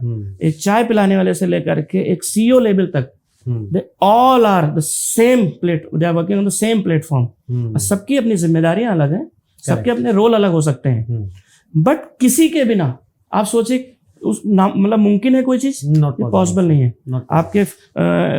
आपके ऑफिस में कोई आता है, उसको पानी नहीं पिलाएंगे, आपकी रेपुटेशन गई। बिल्कुल। इट मीन्स आपका एक ऑफिस बॉय भी उतनी इंपॉर्टेंट रखता है जितना आपका है उसके साथ जो मीटिंग करने वाला सीईओ लेवल बैठा हुआ है। तो मेरा सिर्फ ये कंसर्न रहता है कि जब अपने एम्प्लॉय से कोई गलती होती है तो वो उसको आप सबसे पहले हम उनसे बोलते हैं कि इसको तुरंत हमारे नॉलेज में लाकर आए, या जो आपका इमीडिएट बॉस है या जो सेक्शन हेड है जी, आप उसको छिपाएं ना। पहली बात, अगर आप छिपाएंगे तो आप उस चीज को कभी एलिमिनेट नहीं कर सकते सिस्टम से। आप डिस्कस कर अपने बॉस, बढ़ते बढ़ते और बड़ी हो जाएगी। उसके बॉस से मैं बोलता हूं कि भाई अगर आपको वो चीज आती है तो करके उसको दिखा दीजिए कि कैसे रेक्टिफिकेशन करना है, आगे से नहीं हो। उसके लिए corrective action and preventive action क्या होना चाहिए, वो पेपर वर्क बन जाना चाहिए। आपको नहीं आता है, डिस्कस विद योर बॉस। उसको नहीं आता है, डिस्कस विद मैनेजमेंट। मुझे नहीं आता होगा, I will hire the trainer, but I will provide solution. That is the work of the leader actually. अगर आप उसको सोल्यूशन ही नहीं दे पाएंगे तो वो कैसे उस चीज को इंप्रूव करेगा। तो हम अपने एम्प्लॉय को बेसिकली हम ये कह सकते हैं कि we all are dependent to each other. Correct. ठीक है ना। तो जितने भी हमारे एम्प्लॉय हैं very well qualified, well educated, and they are having the about 20 years experience, 15 years experience, मतलब like that. तो उनको कभी हम ये नहीं कह सकते उनको नॉलेज नहीं है. Sometimes they need training to improve, you know. क्योंकि क्या होता है कि जो अपनी एक सर्टेन नॉलेज होती है उसी को आप रिसाइकिल करते हैं. लेकिन जब आप कोई सर्टेन नया पर्सन आपको कोई चीज ट्रेन करता है करके, तो कुछ नई चीज आप गेन करते हैं. बिल्कुल. तो आप रिसाइकिल नहीं कर रहे हैं, कुछ नई चीज इंप्लीमेंट कर रहे हैं. कुछ एक नया लर्निंग हमेशा. ठीक है, यही होता है. इसलिए अपने बच्चे को बोलते हैं कि चलो आप कुछ अच्छे कॉलेज में पढ़ के आ जाए, फॉरेन में पढ़ के आ जाए, क्योंकि वो जब मिलेगा कुछ ऐसे सर्कल में बैठेगा, उनकी थिंकिंग कुछ लेवल अलग होगा, तो they are going to implement in organisation. तो दैट इज द रीजन जब आप नेक्स्ट जनरेशन ऑर्गेनाइजेशन में आती है तो कुछ नया होता है. कुछ नया होता है. आप समझे? तो एम्प्लॉय भी हमारे वैसे हैं. They are for me, they are next generation for us, because we train them, but they actually implement on the shop floor. Right. तो लीडर का काम यही होता है, एक अच्छा एक एटमॉस्फेयर देना वहां पे, एक अच्छी ट्रेनिंग देना लोगों को, उनकी बातों को सुनना, राइट थिंग्स पे इम्प्लीमेंट करना चीजों को, एंड सबसे बड़ी बात है इनोवेटिव रहना. तो ये सब चीजें मिल करके हम अपने एम्प्लॉय को हैंडल करते हैं. समटाइम्स यू नो कुछ चीजें, क्योंकि आई एम ऑल्सो लर्नर, तो हम भी सीखते हैं, लोगों से ट्रेनिंग लेते हैं. We always go and take the training. तो दैट इज माय. एक और मैं पूछना चाहूंगा कि कभी ऐसा फेज आता है कि किसी एम्प्लॉय को आपको निकालना पड़ा? सी मेरा there is a certain process. निकालने के भी एक प्रोसेस, जैसे इंजेक्ट करने के प्रोसेस होते हैं ऑर्गेनाइजेशन में, वैसे ही आउट करने के भी प्रोसेस है. आउट करने का प्रोसेस क्या होता है कि we give certain amount of time to improve. Okay. If he is not improving in certain amount of time, then we again start the training for them. Okay. Training होती है उनकी, then again give the time, second phase. Still अगर उसने कुछ भी improve कर लिया है, then we never fire any employ. Okay. हमने कोशिश किया है, कई एम्प्लॉय ऐसे होते भी हैं, आते हैं. आप 100 लोग रखते हो तो उसमें 1-2 ऐसे भी होते हैं जो शायद मे बी उस पोस्ट के लिए राइट नहीं हो. तो समटाइम्स वी आस्क देम कि for which work you are comfortable. ठीक है ना. उसको लगता है कि हमारी टीम होती है, मतलब हमारी हायरिंग टीम है, हमारी ट्रेनिंग टीम है, तो दे सिट विद हिम और हर जो भी है, तो उससे डिस्कस करते हैं. फिर हम एनालाइज करते हैं कि हम यहाँ की बजाय इसको यहाँ पे इसको अच्छा परफॉर्मेंस ले सकते हैं, तो हम उसके डिपार्टमेंट भी चेंज करते हैं, हम ट्रेनिंग देते हैं उसकी. अल्टीमेट कुछ भी नहीं करता है तो यू नो, अब अगर आपको रेस लगानी है तो फिर आपको तो घोड़े चाहिए. बिल्कुल सही बात है. फिर आइदर आपके पास वो जगह हो जहाँ पे आप उसको रख सकते हैं, तो या फिर उसको भी वो भी डिमोटेड होता है ना, परफॉर्म नहीं कर पाता है, तो give chance to explore them. उसको बोलिए, आप उसको टाइम दे दीजिए उतना कि अब जाइए, अपने आप को एक्सप्लोर कीजिए. हो सकता है आप कहीं और अच्छा परफॉर्म कर सकें, हो सकता है ये प्रोडक्ट ही ना हो आपके लायक, ये हो सकता है. एक साबुन बेचने वाला जो है, जरूरी नहीं कि वो कपड़ा अच्छा बेच दे, ऑब्वियसली. ठीक है ना. एक इंडस्ट्री में कस्टमर हैंडल करने वाला जरूरी नहीं कि वो होटल में जो क्लाइंट आ रहा है उसको अच्छे से हैंडल कर पाए, क्योंकि सबका सेगमेंट अलग होता है. बिल्कुल. कोई सॉफ्ट स्पोकन होता है, कोई हार्ड. सबकी वे ऑफ थिंकिंग अलग है. एक लीडर की आपने पहचान बताई. आज लोग नई नई पोजीशंस पे पहुंचते हैं, नए नए बॉस बनते हैं. बॉस और एक लीडर, इन दोनों में मेरा मानना है कुछ डिफरेंस होता है. आपको लेकिन मैं आपसे जानना चाहता हूं, क्योंकि आपको इतना टाइम हुआ है एक इतनी बड़ी कंपनी को लीड करते हुए, एक एंटरप्रेन्योर के तौर पर, क्या डिफरेंस है बेसिकली एक लीडर में और एक बॉस में, और क्या डिफरेंस होना चाहिए? बॉस तो कोई भी हो सकता है. आप एक एम्प्लॉय रखते हैं और एक सर्टेन उसको पोजीशन देते हैं, ही इज ए बॉस. आप अपने पेरेंट्स कंपनी, जिसको आपके पेरेंट चला रहे होते हैं, आप एक एजुकेशन लेकर आते हैं और उस सीट पे बैठ जाते हैं, you become the boss. Correct. Leader develop करनी पड़ती है. लीडरशिप कोई देता नहीं है. इट इज ऑल अबाउट कि आप किन किन जगहों से गुजरे हैं, कितना आपने मार्केट में स्ट्रगल किया है और कितनी चीजों को आपने फेस किया है.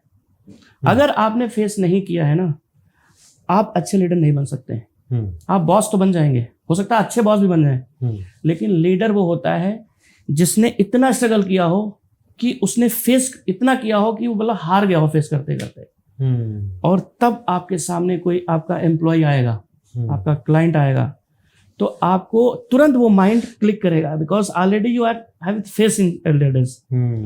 तो आप उसको किस तरह ट्रीट करेंगे? उसको सबसे बड़ी बात, उसको एक सहानुभूति देंगे सबसे पहले, उसकी बात को सुनेंगे, उसको रेस्पेक्ट देंगे, सबसे बड़ी बात है। अगर ये 3 चीजें नहीं दे सकते ना, तो आप बॉस भी नहीं बन सकते। तो फर्स्ट, उसको एक कंफर्टेबल जोन दीजिए जो आपके साथ काम कर रहा है, और आप ओपन रहिए किसी भी तरह की चीजों को डिस्कस करने के लिए। बट उसमें एक लाइन जरूर होनी चाहिए। इफ यू आर लीडर, वो क्या होती है कि 100% and every time you should not available for everyone. Correct. Otherwise जो भी आपके पास आ रहा है, he will bypass his immediate boss. फिर आपका जो ऑर्गेनाइजेशन स्ट्रक्चर है वो पूरा बिगड़ जाएगा, वो गड़बड़ हो जाएगा। राइट। डेकोरम बेसिकली मेंटेन करना, यस, बहुत तो एक थिन वॉल होनी चाहिए। आप सबके लिए अवेलेबल भी हैं और नहीं भी हैं, so that the question comes to you, those are filtered. Correct. आपके एक लेवल के क्वेश्चन आएंगे फिर। अब कोई पर्सन ऐसा बोलता है कि सर मेरा टिफिन किसी ने खाना खा लिया है, तो वो this is not your question, this is not the question for your level। तो कंसर्न ये है कि आप 3 चीजें अपने में डेवलप कर लीजिए। एक तो आप सुनने की आदत डालिए जब आपके पास कोई आता है। डेमोक्रेटिव रहिए, मैंने पहले भी ये वर्ड यूज किया था कि जो लोग बोलते हैं उनकी बातों को अहमियत मिले, सबकी बातों को अहमियत मिले। और सबसे पहले उसको एक कंफर्ट जोन दीजिए बात करने के लिए। अगर वो गुस्से में आता है, you don't start conversation immediate, you start something else। उसके बारे में पूछिए, उसके फैमिली के बारे में पूछिए, उसको कंफर्टेबल कीजिए, उसका गुस्सा शांत कीजिए, देन स्टार्ट द थिंग्स जो जिसके लिए वो आपके पास आया है। ठीक है ना? ऑफर कीजिए, उसको वाटर दीजिए, उसको चाय पिलाइए, आपने लेवल बिठाइए, उसको कंफर्ट जोन दीजिए, then he will explain everything. फिर उसको दिलासा भी दीजिए कि आपका काम हो जाएगा, क्योंकि आपने उसकी बात प्रॉब्लम सुन ली है ना। Correct. अब आपको अगले की भी सुननी है ना, तभी तो आप डिसीजन ले पाएंगे किसी तरह का। तो कभी भी कोई एक लीडर जो होता है, वो चाहे आपका एक रॉन्ग पर्सन हो या राइट पर्सन हो, he is the boss for both, he is the leader for both. तो फर्स्ट है उसको कंफर्ट जोन देंगे, सेकंड उसकी रेस्पेक्ट करेंगे। रेस्पेक्ट मीन्स उसको बैठाएंगे सबसे पहले, ऐसा नहीं खड़े होकर बात कर रहा है। आप तो होता है ना, आप पैर पे पैर रख के बात कर रहे हैं, लेट के बात कर रहे हैं, और वो परेशानी में आया, वो परेशानी में आया, वो खड़ा हुआ है। तो give them respect, ask them कि भाई और कैसे हो, क्या है, general questions. Then start with the problem कि क्या उसकी प्रॉब्लम्स हैं, और उसको एश्योरिटी दीजिए कि यहाँ से आप जाएंगे या आप कल आएंगे तो आपको इसका सोल्यूशन मिलेगा। Correct, right. अच्छी चीजें always comes through your juniors, खराब चीजें ऑलवेज अपने ऊपर लेना सीख जाइए। आपका एम्प्लॉय आपको पास रहेगा, वो कभी जाएगा नहीं। अगर आप खराब चीजें उनको आप दे देंगे, गलती होगी नहीं ना, उससे लड़ रहे हैं, गलतियां तो जो काम कर रहा है ग्राउंड पे उससे होगी ना। आप टेबल पे बैठ के काम नहीं करते ना, तो गलती वो कर रहा है, लेकिन on the behalf of you कर रहा है ना भाई। तो आपको इमीडिएट ये लेना है, अगर आपको किसी को रिपोर्टिंग है, sir this mistake done by me, not done by my team. Correct. My team is your strength। So always जब भी कोई गलती होती है कि this is done by me sir, I am taking this responsibility, I will make this happen properly and I will update you। तो उससे क्या होगा, जो आपका मैनेजर है या मैनेजमेंट है, he will faith on you, the team is in right hand। Correct. जो हमारी टीम है, जो ग्राउंड फ्लोर पे काम कर रही है, वो अच्छे हाथों में। बिल्कुल ठीक है। आप अप्रिसिएशन अपनी टीम को दीजिए कि this is done by my team, और वाकई में उन्होंने किया है, ये कोई नई चीज नहीं है। आप अकेले बैठ के कुछ नहीं कर सकते हैं। तो appreciation is always given to team. If any fault comes, the leader should be in the front of, I have done this, yes, I am the responsible. तो this few things need in leader. Also आपको futuristic होना चाहिए। आपके साथ कोई क्यों जुड़ेगा, पहले तो ये बताइए, आपके साथ क्यों जुड़ेगा? ये जो आप आज सैलरी दे रहे हो इसके लिए नहीं जुड़ेगा, वो नहीं जुड़ेगा। उसका फ्यूचर क्या है अगले 20 साल में, उसके लिए कंपनी क्या कर रही है। जैसे अब अपनी कंपनी की बात करेंगे जी। हमारी कंपनी स्टार्ट किया था 25 लाख रुपए का उसका टर्नओवर हुआ करता था। ओके। आज इस साल हम 150 करोड़ पे पहुंच रहे हैं। वाह। And my vision is up to 2030 1000 crore. and within 10 years, it means 2034, we have firm plan कह सकते हैं for 5,000 crore, right? ये मैंने आते ही देखा और आपसे पूछा भी सबसे पहले कि Yes, this is the I think discussion part is already going right. on. So And your vision is clear, crystal clear that you yes, need that. vision is clear, and my team is clear about this. Wow. We have world-class team with us, and we are adding day by day. As I know that these are the offices. Pan India we have offices. Even if abroad also we have offices. Right. तो अगर आपका vision अच्छा है, आपकी policy अच्छी है, और आप अपने लोगों को श्योर करते हैं कि your future is best here, तो why they will leave? Never. कोई नहीं छोड़ेगा. क्योंकि कंपनी की ग्रोथ के साथ एम्प्लॉय की ग्रोथ होती है. वो भी आपके पॉलिसी का सिस्टम होना चाहिए. Correct. ऐसा नहीं है कि जो आपके पुराने लोग हैं उनका तो कुछ नहीं हो रहा, नए लोग ऐड कर रहे हैं, वो हायर सैलरी पे आ रहे हैं. ऐसा भी नहीं होना चाहिए. तो यही सिस्टम होता है. तो हमारी जो कॉर्पोरेट पॉलिसीज हैं, चाहे वो आपकी इंजेक्ट करने की पॉलिसीज, HR पॉलिसीज हो, सेफ्टी पॉलिसीज हो, या वेंडर पॉलिसीज हो, we are very much strict on this. अगर मेरा एक CEO जिस लेवल से गुजरता है इंटरव्यू में, उसमें वर्कर भी गुजरता है वही से.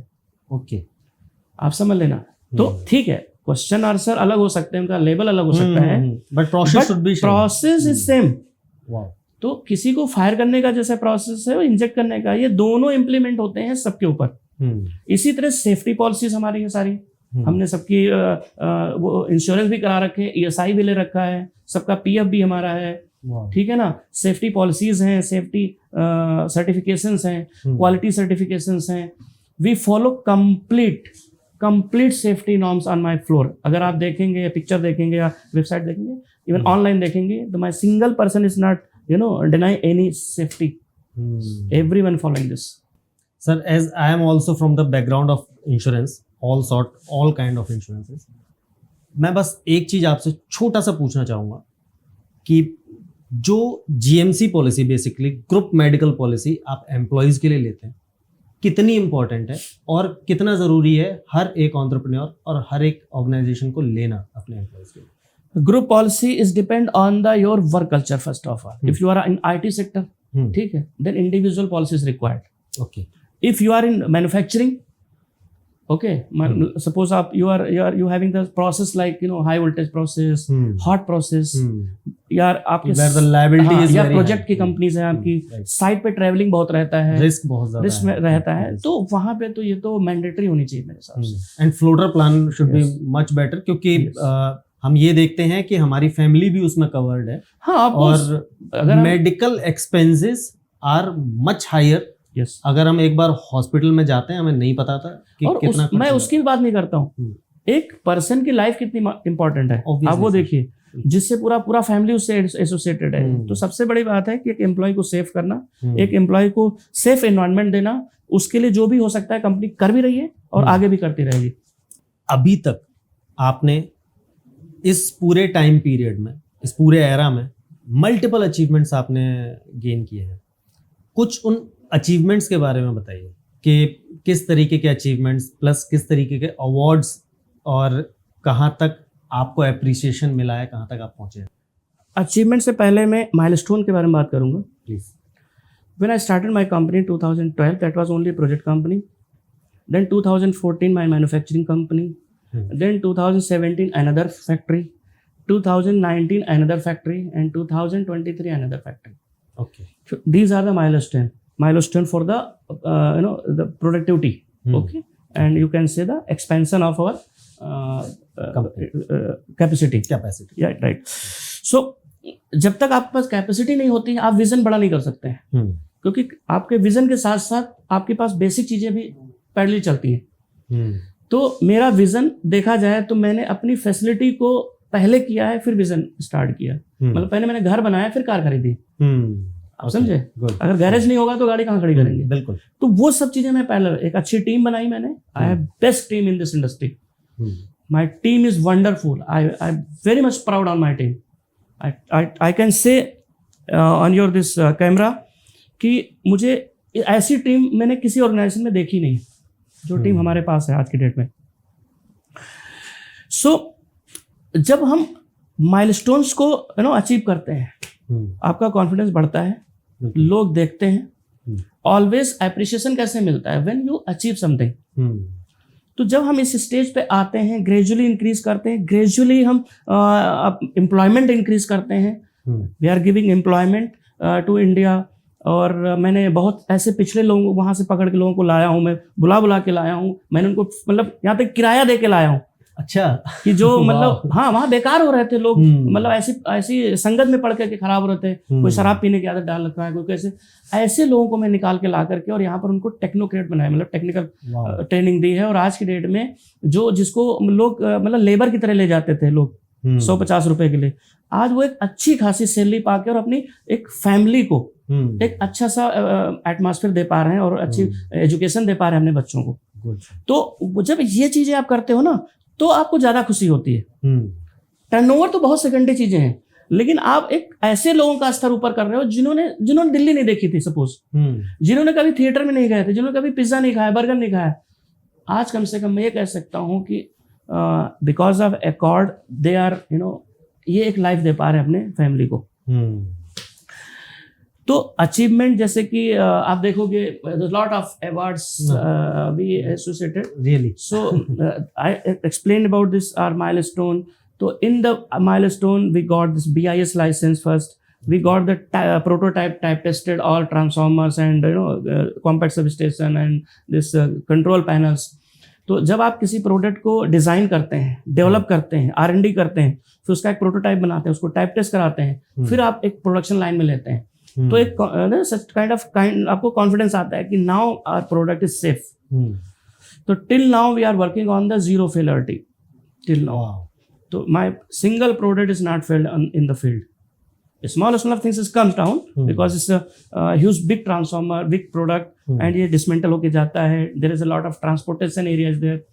कोई 10 दिन के transportation पे जा रहा है, कोई 8 दिन लगातार चलता है। तो sometimes the few things happens inside because transportation पे आपका control नहीं रहता है।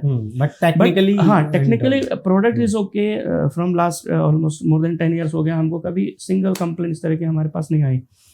तो ये सब होता है कि जब आप एक सर्टिफिकेशन अच्छा करते हैं, like BIS bureau of Indian standard, then ISO आपका हो गया, टाइप टेस्ट हो गया, प्रोटोटाइप मेंटेन करते हैं, सारे क्वालिटी एश्योरेंस प्लान है आपका प्रॉपर।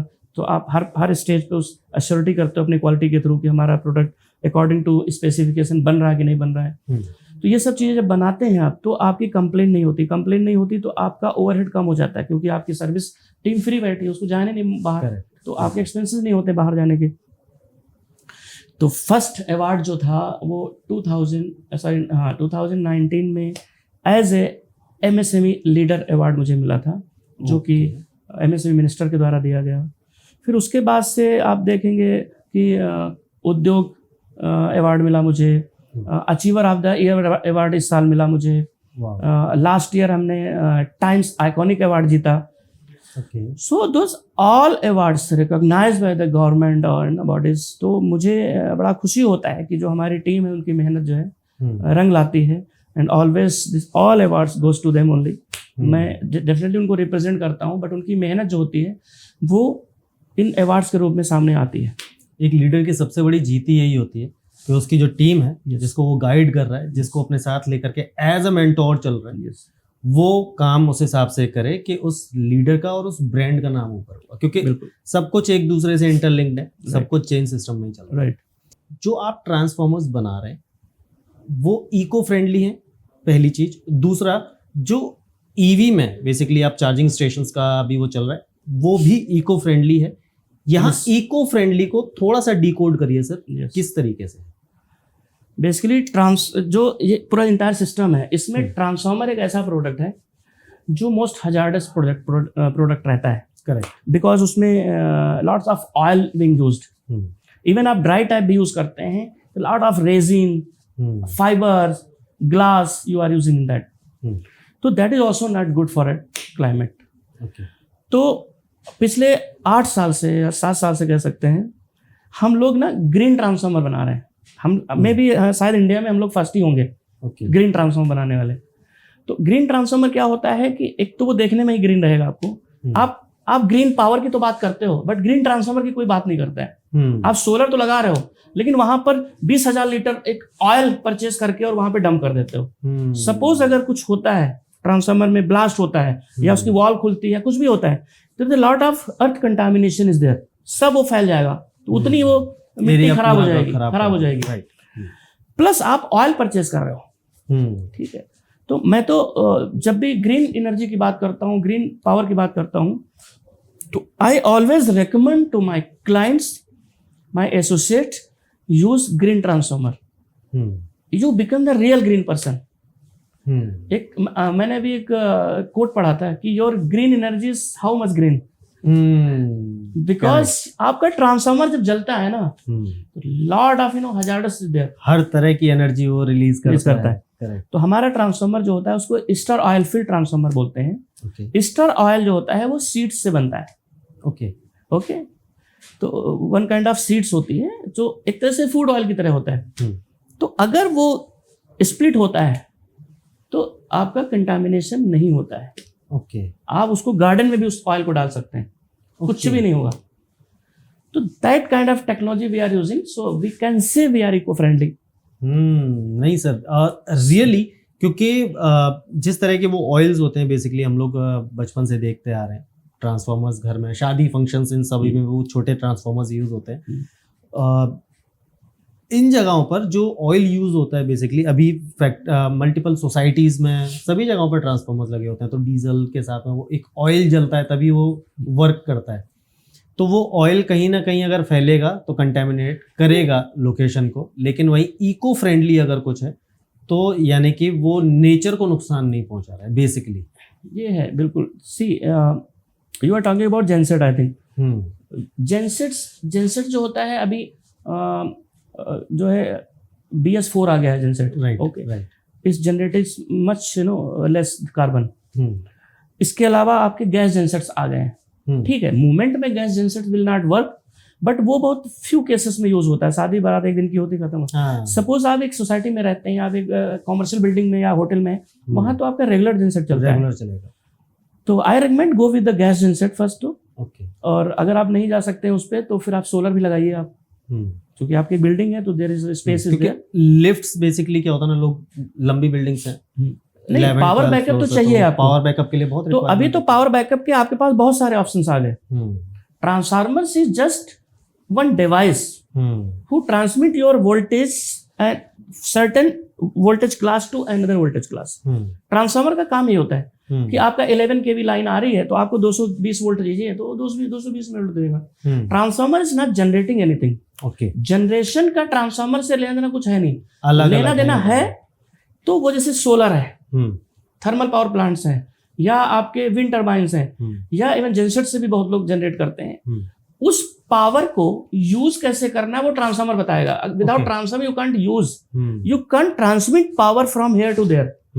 अब उत्तराखंड में आप एक आपका हाइड्रो प्लांट है, वहां आपका एक पावर जनरेट होता है हाइड्रो टर्बाइन से।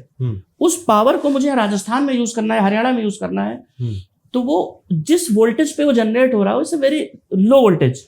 अगर उस वोल्टेज को हम यहाँ लाएंगे तो वो लो वोल्टेज का मतलब है करंट हाई, तो कंडक्टर आपको बहुत मोटा यूज करना पड़ेगा।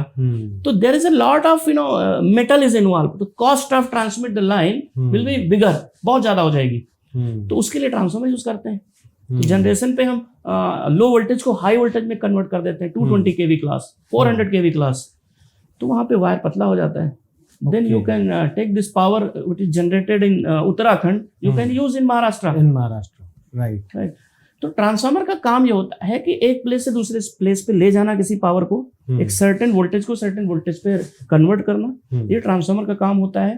बट ऑयल इसके अंदर जो लगता है, इसके अंदर ऑयल बहुत ह्यूज क्वांटिटी में लगता है, मतलब केल में लगता है, मतलब 1000 litre, 5000 litre, 20,000 litre.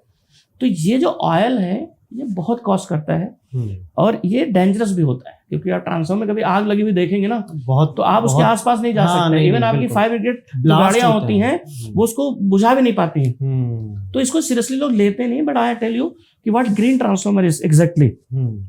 Green transformer is तो सीड बेस्ड ऑयल, डेंजरस नहीं है, आपके खाने में भी आ जाएगा, डेंजरस नहीं है, नीचे गिर जाएगा, कुछ अर्थ कंटामिनेशन नहीं होना उसमें। दूसरा, इसकी जो कैपेसिटी होती है ट्रांसफार्मर की, अगर इस ऑयल को आप यूज करते हैं तो कैपेसिटी 10% बढ़ जाती है, because the temperature rise is more. तो मतलब हाई टेम्परेचर तक, इसको 65 डिग्री टेम्परेचर तक यूज कर सकते हैं। जो नॉर्मल ऑयल होता है वो 55 डिग्री होता है टेम्परेचर राइज। तो 10 डिग्री टेम्परेचर राइज का मतलब है almost 10 degree capacity is increase your product. तो जहां पर आपको 1200 केवीए का ट्रांसफार्मर लगाना था, वहां 1000 केवीए लगाइए with oil, this store oil field green transformer, cost will be same, overloading कर दीजिए उस पर इतनी, नेचर को भी हार्म नहीं पहुंचा रहे। यस, तो वही मैं कहना चाहता हूँ कि ईवी आप क्यों लगा रहे हैं? ईवी लगा रहे हो कि आप ग्रीन एनर्जी को आप प्रमोट करना चाहते हो, बट वो ट्रांसफार्मर आप ऑयल फील्ड वाला नॉर्मल रख देते हैं या ड्राई टाइप रख देते हैं, जिसकी वजह से आप lot of this hazardous product you are creating in city, आप वहां लाके डंप कर रहे हैं। एक तरफ बचाना हो रहा है, दूसरी तरफ उसी चीज को। तो दैट वाज द फंडामेंटल कि हमें ग्रीन ट्रांसफार्मर को प्रमोट करना चाहिए। ओके, तो ये ग्रीन ट्रांसफार्मर्स यूटिलाइज होंगे, साथ में वहीं से ग्रीन पावर जनरेट होगी, जिससे कि एक ग्रीन कार, जिसको हम ईवी कहते हैं, या एक ग्रीन बाइक जो कि इजीली ट्रेवल कर पाएंगे। Depend on the completely green. Seriously, now I can say कि our power is completely green power. Right, sir seriously, क्योंकि आपने जिस तरीके का ये कदम उठाया है और जिस तरीके से आप लेकर के चल रहे हैं, इंडिया एक अलग लेवल पर जाएगा, एक अलग पोजीशन पर बैठेगा, और साथ में आज आने वाली नई पीढ़ी के लिए हम कुछ अच्छा छोड़ के जा पाएंगे, जो अब तक हम लोग सोच रहे थे कि हम कुछ छोड़ पाएंगे ही नहीं छोड़ पाएंगे, क्योंकि हम सब कुछ कंज्यूम कर जा रहे हैं, कुछ नहीं छोड़ रहे। तो कहीं ना कहीं हम एटलीस्ट अब कुछ बचा पाएंगे। राइट। मैंने एक चीज और आपके बारे में जानी, आप केवल एक ऑर्गेनाइजेशन नहीं चला रहे हैं, आप एक स्कूल भी चला रहे हैं। यस। मैं थोड़ा सा इन शॉर्ट में अगर आप बताना चाहें उस स्कूल के बारे में और आपका विजन, क्योंकि ये प्लेटफॉर्म और वो प्लेटफॉर्म दोनों डिफरेंट हैं, लेकिन क्या विजन है कि इन दोनों प्लेटफॉर्म को खड़ा किया आपने? देखिए, बिजनेस में आने का मकसद ही हमारा यही था कि मुझे कुछ तो सोशल के लिए करना है, क्योंकि एक अच्छी सैलरी थी, अच्छी पोस्ट थी, अच्छा मकान था, अच्छी गाड़ी, सब कुछ था हमारे पास। बस सडनली ऐसा क्यों दिमाग में आया कि हमें अब टाइम हो गया है, मतलब कि अब हमें कुछ करना है, कुछ करना है। तो आप स्टार्ट, चूंकि जैसा मैंने बताया बैकग्राउंड क्या होता है, आप एक मिडिल क्लास फैमिली से आते हैं, तो आपको थोड़ा टाइम लगता है इन चीज़ों में। मैंने सोचा 5 इयर्स तो हो गया है, अब हमने एक सर्टेन लेवल तक हमने आपको अचीव कर लिया है, तो क्यों ना स्टार्ट करते हैं कुछ नया। तो मुझे लगता है एजुकेशन से अच्छी कोई सेवा हो नहीं सकती। बिल्कुल। अगर आप एक अच्छा जनरेशन लेकर आ रहे हैं आगे, ठीक है ना, एक अच्छा यूथ आगे लेकर आ रहे हैं और उनको एक अच्छा फाउंडेशन दे रहे हैं, तो this is the biggest thing after ना, पेरेंट्स के बाद कोई चीज है तो स्कूल है। बिल्कुल। माँ बाप के बाद अगर कोई चीज है तो वो स्कूल है, टीचर है, जो इस समाज को, इस देश को आगे बढ़ा सकते हैं। तो मैंने कोई अनाथालय नहीं खोला या किसी अनाथालय को मैं जाके चेक नहीं देकर आया। मैंने कहा कि मैं उन बच्चों को पढ़ाना चाहता हूँ जो डिजर्व करते हैं एक अच्छे एजुकेशन को। तो मैंने उस कॉलेज को, स्कूल को मैंने गुड़गांव या दिल्ली में नहीं ओपन किया, यहाँ तो there is lot of schools. Barabanki में मैंने अपने native place which is near by Lucknow, it's called Barabanki, आप कह सकते हैं कि आज की डेट में बिल्कुल मिल गया है लखनऊ में। बिल्कुल। But still district are different and वहां के बच्चे आज भी लखनऊ पढ़ने के लिए आते थे या आते हैं। बट जब मैंने ये स्कूल खोला, that was the covid time actually, 19 and 20। Aakash global school. Aakash global school is form in the name of my father trust, that is ABL educational trust. My father name is ABL Awadh Bihari Lal, तो मेरा जो trust है educational trust, that is ABL educational trust. तो वो trust इसलिए बने, मैं चाहता तो एक कोई भी नाम दे सकता था, बट मेरा एम ही था एजुकेशन को आगे बढ़ाना। तो that trust is made itself the name of education, ABL educational trust. So in this ABL educational trust, first school we open in Barabanki, and proudly I can say if you meet my बच्चे, my children, you will proud them कि क्या बच्चे हैं वो। यहाँ दिल्ली के बच्चे भी नहीं है वैसे। तो आज की डेट में उनको एजुकेशन उनके घर के पास मिल रही है। छोटे बच्चों को बाहर भेजना रिस्क रहता है, लेकिन पेरेंट्स की भी मजबूरी होती है, अच्छी एजुकेशन नहीं है उनके नियर बाय, तो उनको भेजना पड़ता है। सबसे बड़ी बात है आज की डेट में इतना ही उन लोगों को नॉलेज बढ़ गया कि एक अच्छी एजुकेशन देना, that is also more important. Second thing कि ये जो स्कूल है ये CSR है हमारा ATS ग्रुप का। ओके। हम एकॉर्ड की तरफ से हम फंडिंग करते हैं उसको। और almost 50% fees, more than 50% fees we are serving from Accord group. Only we take fees 50%। Wow. तो जो भी बच्चे वहाँ पढ़ते हैं, जो भी वो फीस देते हैं, that is fee is only 50%। And बहुत सारे हम लोग और भी फंक्शन करते रहते हैं जिसमें बच्चों को फ्री बुक्स देते हैं, फ्री एजुकेशन, फ्री सब कुछ करते हैं उसमें।